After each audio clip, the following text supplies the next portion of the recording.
नमस्कार।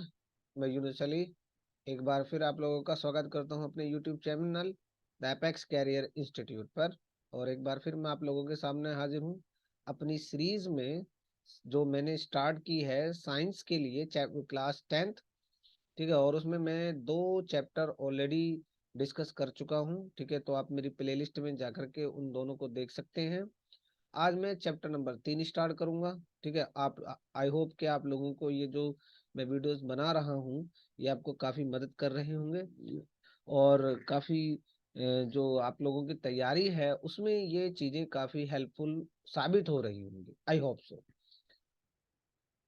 अगर आप नए हैं तो मेरे चैनल को लाइक कीजिएगा, वीडियो को शेयर कीजिएगा, जिससे ज़्यादा से ज़्यादा लोगों को ये वीडियोस पहुंच सके।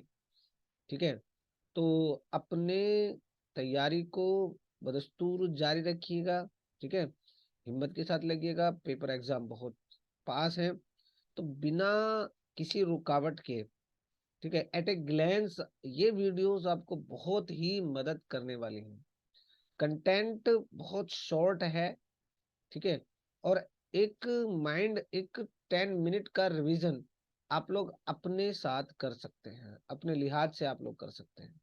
ठीक है, तो चलिए ज्यादा टाइम वेस्ट ना करते हुए आइए चलते हैं अब अपने कंटेंट पर। ठीक है, तो चलिए स्टार्ट करते हैं। देखिए, आज का जो हमारा टॉपिक है वो है मेटल एंड नॉन मेटल। क्या है? Metal and non metal. ठीक है, ये हमारा चैप्टर नंबर 3 है। ठीक है, हमारा चैप्टर नंबर 3 है और इसको आज हम लोग डिस्कस करेंगे एट ए ग्लैंस। बहुत सारी चीजें इसमें से कट चुकी हैं, तो आज हम केवल वही बात करेंगे जो हमारे सिलेबस में है। ठीक है, क्या क्या है मेटल नॉन मेटल के बारे में जानकारी। ठीक है, इंफॉर्मेशन, केमिकल प्रॉपर्टीज। ठीक है, ionic compound, there formation, the chemical properties. ठीक है, नॉन मेटल की प्रॉपर्टीज, उसके बाद रिएक्टिविटी सीरीज और corrosion of the metals and how can it be prevented. How can it be prevented, तो ये हमें इस जो हमारा चैप्टर है इसमें हम लोगों को रिकॉल करना है। ठीक है, तो आइए, पहला जो पॉइंट है that what are the metals. What are the metals, metals किन्हें कहते हैं। ठीक है ना, मेटल्स किन्हें कहते हैं ये हम लोगों को पढ़ना है। देखिएगा क्या लिखा हुआ है कि that metals are electropositive in nature. Metals are electropositive in nature, ऐसे एलिमेंट, ठीक है ना, जो नेचर में कैसे होते हैं इलेक्ट्रोपॉजिटिव, नेचर में कैसे होते हैं इलेक्ट्रोपॉजिटिव, आर कोल्ड मेटल्स। ठीक है, और मेटल क्या करते हैं, मेटल किसी भी केमिकल रिएक्शन में इलेक्ट्रॉन को ट्रांसफर करते हैं, इलेक्ट्रॉन को ट्रांसफर करके पॉजिटिव आयन बनाते हैं। इलेक्ट्रॉन को ट्रांसफर करके पॉजिटिव आयन बनाने की जो प्रॉपर्टी होती है उसी को हम क्या कहते हैं, उसी को हम मेटल कहते हैं। ठीक है, तो मेटल्स क्या है, metals are the elements which can lose electron make the positive ion in any chemical reaction. ठीक है ना, एग्जांपल हमारे पास दिया हुआ है कॉपर। ठीक है, लेकिन हमारे पास बहुत सारे एग्जांपल हो सकते हैं, जैसे हमारे पास क्या होता है आयरन इज ए मेटल। ठीक है, सोडियम इज ए मेटल। ठीक है, then potassium is a metal and so on. होता क्या है, जैसे मैंने बताया कि इलेक्ट्रोपॉजिटिविटी का मतलब क्या होता है, आप लोग जानते हैं सोडियम। ठीक है ना, सोडियम का इलेक्ट्रॉनिक कॉन्फ़िगरेशन होता है 281। आउटर मोस्ट शेल में 1 इलेक्ट्रॉन होता है, तो ये क्या करता है, ये इस एक इलेक्ट्रॉन को लूज कर देता है और पॉजिटिव आयन बना लेता है। ठीक है, तो कुछ जो हमारे मेटल होते हैं वो अपनी वैलेंसी के अकॉर्डिंग, ठीक है ना, कितने इलेक्ट्रॉन लूज कर सकते हैं वो डिपेंड करता है। ठीक है, अगर एक है आउटर मोस्ट शेल में तो 1 पॉजिटिव चार्ज आएगा, दो है तो कितने पॉजिटिव चार्ज आएंगे, दो। तीन है तो वो तीनों इलेक्ट्रॉन को लूज करेगा, 3 पॉजिटिव चार्ज बनाएगा। जैसे आयरन है, ठीक है ना, आयरन जो है इसके पास 2 पॉजिटिव चार्ज होते हैं। ठीक है ना, और कभी कभी क्या करता है, कभी कभी इसके पास 3 पॉजिटिव चार्ज होते हैं, क्योंकि अपने आउटरमोस्ट सेल के तीनों इलेक्ट्रॉन को लूज कर सकता है। ठीक है, कॉपर के पास, जैसे हम लोग कॉपर की बात करते हैं, कॉपर जो है वो 2 इलेक्ट्रॉनों को लूज कर सकता है। ठीक है, और 2 पॉजिटिव चार्ज गेन कर सकता है। तो क्या है, पॉजिटिव आयन बनाने की प्रॉपर्टी को ही हम लोग क्या कहते हैं, इलेक्ट्रोपॉजिटिव कैरेक्टर कहते हैं। नॉन मेटल इसके रेफरेंस में क्या करते हैं, जो नॉन मेटल हैं वो इलेक्ट्रोनिगेटिव, ठीक है ना। नॉन मेटल क्या होते हैं, non metals are electronegative in nature, okay, and they make negative ion, वो क्या बनाते हैं, वो निगेटिव आयन बनाते हैं, वो इलेक्ट्रॉन को गेन करते हैं, which have the power to gaining the electron, which have to power the gaining the electron is known as the non metal, ठीक है ना। जैसे हमारे पास एक बहुत बढ़िया सा एग्जाम्पल होता है क्लोरीन। क्लोरीन का इलेक्ट्रॉन कॉन्फ़िगरेशन होता है 287। तो ये क्या करेगा, ये एक इलेक्ट्रॉन को गेन करेगा और क्लोराइड आयन बना लेगा, ये प्रॉपर्टी होती है। तो जो जितने इलेक्ट्रॉन गेन करता है वो उतनी ही ज्यादा निगेटिव आयन, ठीक है ना, उतनी ही ज्यादा निगेटिव चार्ज गेन करता है, उतने ही निगेटिव चार्ज एब्जॉर्ब करता है उसके पास, ठीक है। प्रॉपर्टीज क्या है, what are the physical properties of metal. तो normally metals are hard, normally metals are hard and they are solid at room temperature, they are solid at room temperature, वो room temperature पर क्या होते हैं, they are solid at room temperature। लेकिन mercury जो है ये एक्सेप्शनल केस है, जो मरकरी है it is liquid at room temperature, it is liquid at room temperature. और यहाँ पे हम कह रहे हैं ज्यादातर मोस्टली मेटल्स आर हार्ड, लेकिन जो मेटल होते हैं like the sodium, like the potassium, ठीक है ना, सोडियम और पोटेशियम जो मेटल हैं they are soft metal, they are soft metal, they are cut by knife, they can be cut by knife, ठीक है ना। Metals can produce sound, so they are sonorous, so they are sonorous, ठीक है। And metals are conductor of heat and electricity, then metals are conductor of heat and electricity, metals are malleable, that means वो उनको पीट करके पतली चादरें बनाई जा सकती हैं, ठीक है ना। दे can be converted into thin sheet, आप देखते हैं ना लोहे की चादर बनी होती है, बर्तन बने हुए होते हैं, तो ये क्या करेक्टर है, जो मेटल होता है उसको पीट करके, उसको पीट करके उसकी चादर बनाई जा सकती है, ठीक है। They have ductility, they have metals are ductile, ductility का कैरेक्टर का मतलब क्या है कि मेटल्स को वायर में कन्वर्ट किया जा सकता है, मेटल को किस में कन्वर्ट किया जा सकता है, metal can be converted into wires, ठीक है। Metal can be converted into wire, जैसे आपको पता है सोने का तार होता है, चांदी का तार होता है, लोहे का तार होता है, एल्यूमिनियम का तार होता है, ठीक है। और जो वायर होते हैं कॉपर का तार होता है। They have the high melting and boiling point, ठीक है ना, सभी मेटल्स के बॉइलिंग पॉइंट हाई होते हैं और मेल्टिंग पॉइंट भी हाई होते हैं, केवल सोडियम और पोटेशियम को छोड़ करके। They have the high density, और मेटल जो होते हैं basically they are grey in colour, लेकिन जो गोल्ड और कॉपर है वो इसके क्या है, वो इसके एक्सेप्शनल केसेस हैं। तो ये क्या बताया, these are the physical properties of the metal, these are the physical properties of the metal, ठीक है। अब हम लोग बात करेंगे about the chemical properties of metal, ठीक है ना। पहली बात, जो केमिकल प्रॉपर्टी की बात करेंगे कि रिएक्शन विद ऑक्सीजन, जब कोई भी मेटल ऑक्सीजन के साथ रिएक्ट करती है, ठीक है ना, तो क्या बना लेती है, मेटल ऑक्साइड बना लेती है, ठीक है। पहले जैसा पोटेशियम की रिएक्शन ऑक्सीजन के साथ, पोटेशियम ने ऑक्सीजन के साथ रिएक्शन करके पोटेशियम क्या बनाया, पोटेशियम ऑक्साइड बनाया, क्या बनाया, पोटेशियम ऑक्साइड। सिमिलरली सोडियम जो है वो ऑक्सीजन के साथ रिएक्ट करके सोडियम ऑक्साइड बनाएगा। पोटेशियम की और सोडियम की जो रिएक्शन है वो सेम होगी, क्योंकि इन दोनों की वैलेंसी एक होती है, ठीक है ना। तो X2O टाइप के, X2O टाइप के जो मेटल ऑक्साइड होंगे, इसको कभी कभी हम M2O टाइप में भी लिख देते हैं, ठीक है ना, वो सोडियम या पोटेशियम के होंगे, ठीक है ना।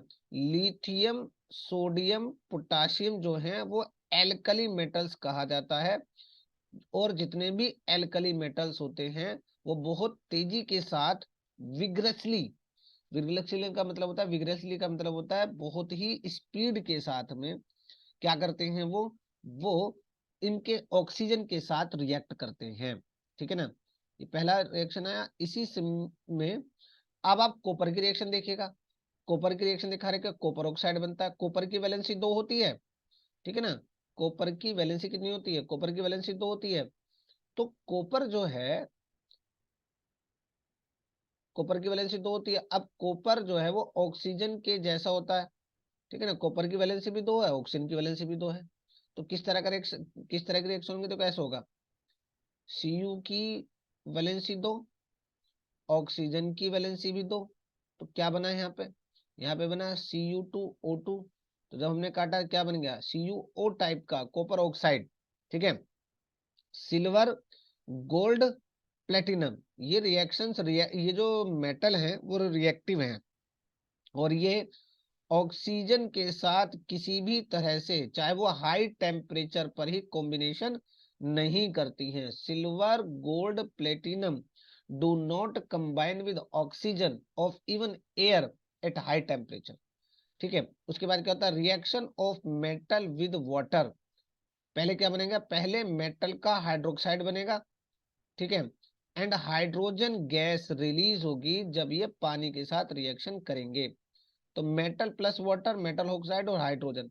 मेटल ऑक्साइड का मतलब होता है MOH टाइप। क्या होता है, MOH टाइप। अब जो हाइड्रोक्साइड का फॉर्मेशन है वो डिपेंड करेगा, ठीक है ना, हाइड्रोक्साइड का जो फॉर्मेशन है वो डिपेंड करेगा कि ठीक है ना, वो डिपेंड करेगा कि रिएक्शन कैसी है, ठीक है ना, कि रिएक्शन क्या मतलब जो वैलेंसी है मेटल की वो कितनी है, 1 है, 2 है, 3 है। तो उसी के हिसाब से जो हमारे हाइड्रोक्साइड है वो चेंज हो जाते हैं, ठीक है। जैसा पहला दे रखा है हमारे पास, सोडियम की रिएक्शन वाटर के साथ। अब यहाँ पर सोडियम की वैलेंसी है 1, ठीक है। तो जो हाइड्रोक्साइड बनेगा वो केवल एक हाइड्रोक्साइड आयन आएगा। क्या आएगा, केवल एक हाइड्रोक्साइड आयन आएगा, किसके साथ, only one hydroxide ion will be with the sodium, तो NaOH। अगर मैं कैल्शियम की बात करूंगा, कैल्शियम की वैलेंसी 2 है, हाइड्रोक्साइड की वैलेंसी 1, ठीक है ना। हाइड्रोक्साइड पर जो होता है OH पर 1 माइनस चार्ज होता है, Na पर 1 प्लस चार्ज होगा, दोनों रिएक्शन करेंगे तो क्या बनेगा, NaOH बनेगा, ठीक है ना। दोनों रिएक्शन कर तो क्या बनेगा, बनेगा NaOH, ठीक है। तो लेकिन अगर जैसे यहाँ पे कॉपर कैल्शियम की वैलेंसी 2 होती है, ठीक है ना, कैल्शियम की वैलेंसी कितनी होती है, यहाँ पर कैल्शियम की वैलेंसी +2 है। तो OH जो है वो 2 OH कैलकुलेट होंगे, कैल्शियम हाइड्रोक्साइड बनेगा, ठीक है। तो क्या होता है यहाँ पे, a lot of heat when react with water release, ये बहुत ज्यादा अमाउंट में हीट लिबरेट करता है। तो ये जो रिएक्शन है वो एक्सोथर्मिक रिएक्शन है। कैल्शियम आयन भी, ठीक है, हाइड्रोजन गैस रिलीज करता है, कैल्शियम हाइड्रोक्साइड बनाता है जो कैल्शियम मेटल है, और साथ में क्या है, बहुत एंड हीट, ऑक्सीजन उसके साथ, वाटर के साथ हीट भी रिलीज होती है हाइड्रोजन गैस के साथ। मैग्नीशियम, मैग्नीशियम जो है वाटर के साथ बहुत कम रिएक्ट करता है, ये रिएक्शन इंपॉर्टेंट है, ठीक है। जो जो हमारा मैग्नीशियम है वो वाटर के साथ बहुत आराम से रिएक्शन करता है, ठीक है ना। और मैग्नीशियम हाइड्रोक्साइड और क्या बनाता है, हाइड्रोजन गैस रिलीज करता है। ये जो रिएक्शन है आपको लिख करके देखनी पड़ेंगे। लेकिन ये दोनों तरह से रिएक्शन कर रहा है, ये यहाँ पर ये लिक्विड के साथ रिएक्शन कर रहा है, लेकिन जब स्टीम यानी कि गैसियस फॉर्म में वाटर की रिएक्शन मैग्नीशियम मेटल के साथ करते हैं, तब मैग्नीशियम ऑक्साइड और हाइड्रोजन गैस बनती है। यहाँ पर ये जो पानी है वो गैसियस फॉर्म में है, यहाँ पर पानी जो है वो लिक्विड फॉर्म में है। जब लिक्विड फॉर्म में रिएक्ट करते हैं तो हाइड्रोक्साइड बनता है, जब गैसियस फॉर्म में रिलीज कर में रिएक्ट करते हैं तो ऑक्साइड बनता है, ठीक है। इसके बाद क्या होगा, इसके बाद हम दिखाएंगे reaction of water, reaction of aluminium with water, ठीक है ना। तो एल्यूमिनियम जो है, reaction of aluminium with cold water is too slow to come into notice, तो मतलब लगभग ना के बराबर होती है। लेकिन जब स्टीम को एल्यूमिनियम मेटल से पास कराते हैं, तो जैसे मैग्नीशियम ऑक्साइड बना था, ऐसे ही एल्यूमिनियम ऑक्साइड और हाइड्रोजन गैस बनती है। तो ये रिएक्शन याद रखिएगा, 2Al plus 3H2O is equal to Al2O3 plus 2H2, ये है एल्यूमिनियम ऑक्साइड। ठीक है। अब reaction with zinc with metal, ठीक है, तो जिंक जो है जिंक ऑक्साइड बनाएगा और हाइड्रोजन गैस बनाएगा। जब पानी की स्टीम के साथ इसकी रिएक्शन करा जाएगी, लिक्विड के साथ रिएक्शन नहीं करेगा। ठीक है। अब यहां पर जो एल्यूमिनियम और जिंक के ऑक्साइड हैं, they are amphoteric in nature, they are amphoteric in nature, मतलब they are acidic as well as basic in nature. ऐसे ऑक्साइड जो कहीं कहीं एसिड का काम करते हैं और कहीं कहीं बेस का काम करते हैं, ऐसे मेटल्स, ऐसे ऑक्साइड्स को हम एम्फोटेरिक ऑक्साइड्स कहते हैं। ऐसे ऑक्साइड को क्या कहते हैं? These oxides are known as the amphoteric oxide. ठीक है। अब बात करते हैं आयरन की। Reaction of iron with water, ठीक है, तो reaction of iron with cold water is very slow, जैसे कि हमने जिंक के और मैग्नीशियम के केस में देखा, एल्यूमिनियम के केस में देखा। आयरन फॉर्म रस्ट, जब अब लेकिन आयरन रिएक्ट करता है लंबे समय के बाद जाकर के आयरन क्या बनता? आयरन रस्ट बना लेता है। यानी कि रस्ट क्या होता है? देखो पूछा जाता है रस्ट का केमिकल नेम क्या है। रस्ट का केमिकल नेम है आयरन ऑक्साइड। इसका केमिकल फॉर्मूला क्या है? केमिकल फॉर्मूला है Fe2O3। जब ये मॉइस्चर के साथ रिएक्ट करता है तब रस्ट बनती है। ठीक है। मॉइस्चर में क्या होगा? मॉइस्चर प्रेजेंट होगी एटमॉस्फेयर में और वहां पे ऑक्सीजन भी होगी। Iron oxide and hydrogen gas are formed by passing steam over iron metal. अगर भाई अगर हम इसको खुले में छोड़ देंगे तो बहुत लंबा समय लगेगा, स्लो रिएक्शन होगी। लेकिन अगर हम स्टीम के साथ रिएक्शन कराते हैं तो बहुत स्पीड से रिएक्शन होती है, जो पहले आप लोग देखते हुए आ रहे हैं। ध्यान रखिएगा, ऑक्साइड बन रहा है और ये जो ऑक्साइड का केमिकल फॉर्मूला है वो मेटल की वैलेंसी पर डिपेंड करेगा। आपको यहाँ पर जो ऑक्सीजन की वैलेंसी तो दो होती है, लेकिन अलग अलग मेटल की अलग अलग वैलेंसी होती है। Mg की वैलेंसी दो है, जिंक की वैलेंसी दो है, कॉपर की वैलेंसी दो है, आयरन की वैलेंसी दो भी है, तीन भी है, एल्यूमिनियम की वैलेंसी तीन है। तो अलग अलग टाइप के ऑक्साइड बनेंगे। जैसे यहाँ पे बना है Fe2O3। ठीक है। अब क्या है यहाँ पे, ये और इंपॉर्टेंट केस हो जाता है। ठीक है ना, ये वाला केस इंपॉर्टेंट है कि कैल्शियम और magnesium are heavier than water but still float over it. ये क्वेश्चन पूछा जाता है कि कैल्शियम जो नॉर्मली क्या होता है, मेटल आर मेटल की डेंसिटी ज्यादा होती है, ठीक है, तो वो पानी में डूब जाती है। इसी तरह से कैल्शियम और मैग्नीशियम की जो डेंसिटी है वो पानी से ज्यादा है, लेकिन फिर भी वे पानी पर तैरती हैं। ऐसा क्यों है? ठीक है ना, ऐसा क्यों है? जो कैल्शियम और मैग्नीशियम है उनमें से हाइड्रोजन गैस रिलीज होती है। जब वो पानी के साथ रिएक्शन करते हैं तो हाइड्रोजन गैस जो है रिएक्ट करती है जब ये पानी के साथ तैरते हैं, तो इसमें बबल्स बन जाते हैं। और वो जो बबल्स हैं वो मेटल की सरफेस से चिपक जाते हैं। इस वजह से जो मेटल है वो पानी में तैरती है। ठीक है। ये लिखा हुआ है कि कैल्शियम और magnesium float over water surface because जब when hydrogen gas is evolve, क्योंकि हाइड्रोजन गैस इवोल्व होती है जब ये रिएक्ट करती हैं, जो मेटल हैं पानी के साथ रिएक्ट करती हैं, बबल्स बनते हैं। वो बबल्स मेटल के सरफेस से चिपक जाते हैं तो वो फ्लोट करते हैं। ठीक है। अब other metals do not react with water, ठीक है ना, और रिएक्ट वेरी स्लो।